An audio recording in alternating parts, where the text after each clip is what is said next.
देश की ताकत तीनों है महान, जवान, किसान और जनता महान। बड़ी खबर, बिहार में पीके का नया दांव, मुस्लिम वोट बैंक पर सेंध और बीजेपी को हराने का मास्टर प्लान। बिहार की राजनीति एक बार फिर प्रशांत किशोर की एंट्री से गर्मा गई है। जनसुराज पार्टी के बैनर तले हज भवन पटना में आयोजित बिहार बदलाव सम्मेलन ने पूरे सियासी माहौल को हिला दिया है। इस सम्मेलन में 3000 से अधिक मुस्लिम बुद्धिजीवी, प्रोफेसर, शिक्षक, समाजसेवी और जनप्रतिनिधि शामिल हुए। सबसे अहम बात यह रही कि 250 से ज्यादा लोगों ने उसी मंच पर जनसुराज की सदस्यता ली, जिससे पीके का राजनीतिक कद और चुनौती दोनों बढ़ गयी। पीके का बड़ा ऐलान, जहां मुसलमान उम्मीदवार वहां जनसुराज देगा हिंदू प्रत्याशी। पीके ने महागठबंधन पर सीधा हमला करते हुए कहा, अब तक मुस्लिम समाज लालटेन के तेल की तरह जलता रहा है, लेकिन अब यह रोशनी बुझने वाली है।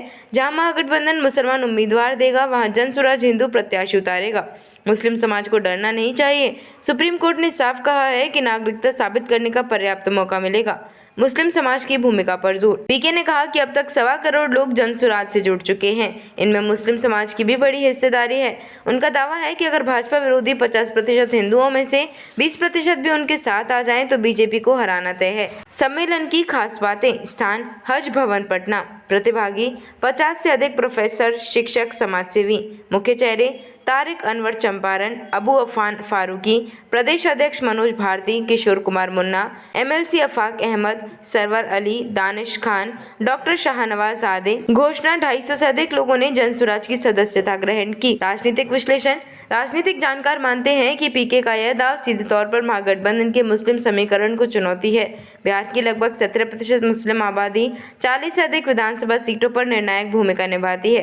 अब तक यह वोट बैंक महागठबंधन का मजबूत आधार रहा है, लेकिन अगर जनसुराज इस पर सेंध लगाने में सफल होती है तो यह राजद, कांग्रेस, जदयू गठबंधन के लिए बड़ा झटका और बीजेपी के लिए नई चुनौती होगी। पीके का असली मास्टर प्लान दिखता है, हिंदू मुस्लिम बैलेंस बनाओ और बीजेपी को हराओ। क्यों अहम है पीके का कदम? बिहार में मुस्लिम वोटरों का राजनीतिक महत्व हमेशा निर्णायक रहा है। अब तक यह वोट बैंक लालू प्रसाद यादव और महागठबंधन की रीढ़ रहा है। पीके ने प्रतिनिधित्व का मुद्दा उठाकर महागठबंधन के भीतर बेचैनी बढ़ा दी है। अगर मुस्लिम वोटों का एक बड़ा हिस्सा जनसुराज की ओर खिसकता है तो 2025 विधानसभा चुनाव में खेल पूरी तरह बदल सकता है। निष्कर्ष, प्रशांत किशोर ने पटना से साफ संदेश दिया है, बल्कि सियासी सोच बदलने की है। उनका यह ऐलान न केवल महागठबंधन को कटघरे में खड़ा करता है, बल्कि बीजेपी के लिए भी सीधी चुनौती पेश करता है। अब देखना होगा कि महागठबंधन इस नई चुनौती से कैसे निपटता है और बीजेपी किस रणनीति से इस नई सियासी समीकरण को तोड़ने की कोशिश करती है। बिहार की सियासत में पीके का बड़ा दाव, मुस्लिम वोट बैंक पर सेंध और बीजेपी को हराने का फॉर्मूला पेश। जहाँ मुसलमान उम्मीदवार, वहाँ हिंदू प्रत्याशी। प्रशांत किशोर का नया मास्टर प्लान। जनसुराज सम्मेलन में जुटे 3000 मुस्लिम बुद्धिजीवी, महागठबंधन के समीकरण पर सीधी चोट। मुस्लिम समाज से बोले पीके, डरना छोड़िए, अब असली प्रतिनिधित्व का वक्त आ गया है। 1.25 करोड़ से ज्यादा लोग जुड़े जनसुराज से। पीके बोले, बीजेपी को हराना अब मुश्किल नहीं। देखते रहिए changing future TV। Like, share और सब्सक्राइब करना ना भूलें। देश, दुनिया और भविष्य की सबसे बड़ी खबरों के लिए।